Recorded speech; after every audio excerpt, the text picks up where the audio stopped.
एक छोटी सी जगह थी, धरमपुर। वहाँ एक सरकारी अस्पताल था जो दिन के टाइम में नॉर्मल लगता था, पर रात को उसकी दीवारें खुद किसी कहानी का राज छुपाई होती। उस हॉस्पिटल के बेसमेंट में एक पुराना मॉर्चरी था, ठंडा, अंधेरा और डरावना। वहीं का एक कंपाउंडर था, रतन। साल भर से वहाँ ड्यूटी कर रहा था। रात की शिफ्ट में अकेला ही होता, मुर्दों के बीच। रतन को आदत हो गई थी, न डर लगता न घबराहट।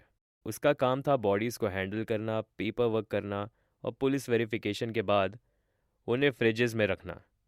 एक रात जोरों की बारिश हो रही थी। बिजली कभी जा रही थी, कभी आ रही थी।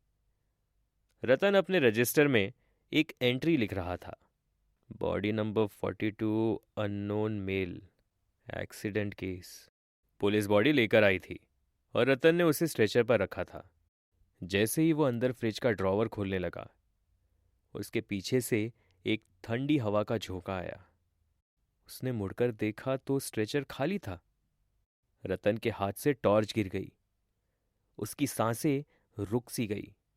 वो चिल्लाया, ये कैसे हो सकता है? तभी एक ठंडी सी आवाज आई, मुझे अब ठंड नहीं लगती। वो आवाज बिल्कुल पीछे से आई थी। रतन ने धीरे से मुड़कर देखा, एक आदमी, पुरानी टोन शर्ट, खून से लथपथ, स्ट्रेचर पे बैठा था। आंखें सीधा रतन को देख रही थी। चेहरा वही था जिस बॉडी को उसने अभी रखा था। रतन ने संभलते हुए कहा, तू तू तो मर गया था। वो आदमी धीरे से मुस्कुराया और बोला, मर तो गया था, पर तुमने मेरी आंखें बंद कर दी। आखिरी मर्जी पूरी नहीं हुई। फिर रतन याद करने लगा। जब बॉडी आई थी, एक छोटी चिट्ठी उसकी जेब में मिली थी। माँ से मिलना है, उसे सॉरी कहना है। रतन ने वो चिट्ठी पढ़ी जरूर थी, लेकिन बस फाइल में चिपका दी थी।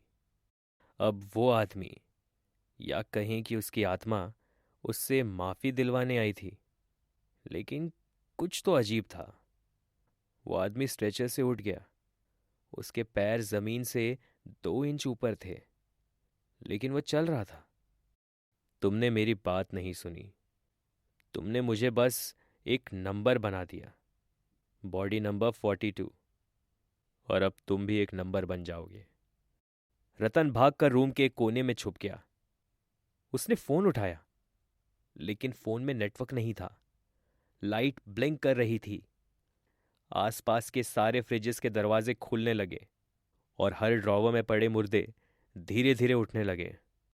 रतन ने आंखें बंद कर ली। उसका दिल जोर जोर से धड़क रहा था। तभी एक आवाज आई, ये मॉर्चरी अब सिर्फ तुम्हारा काम करने का जगह नहीं, ये अब मेरी दुनिया है, और तुम मेरे पहले मेहमान हो।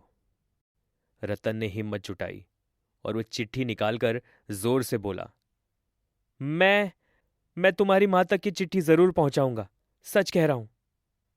एक पल के लिए सब कुछ रुक गया। फ्रिजेस बंद हो गए। हवा नॉर्मल हो गई। उस आदमी की आंखों में आंसू थे, लेकिन वो खून के जैसे लाल थे। सच? उस आत्मा ने पूछा। रतन ने हाँ में सिर हिलाया।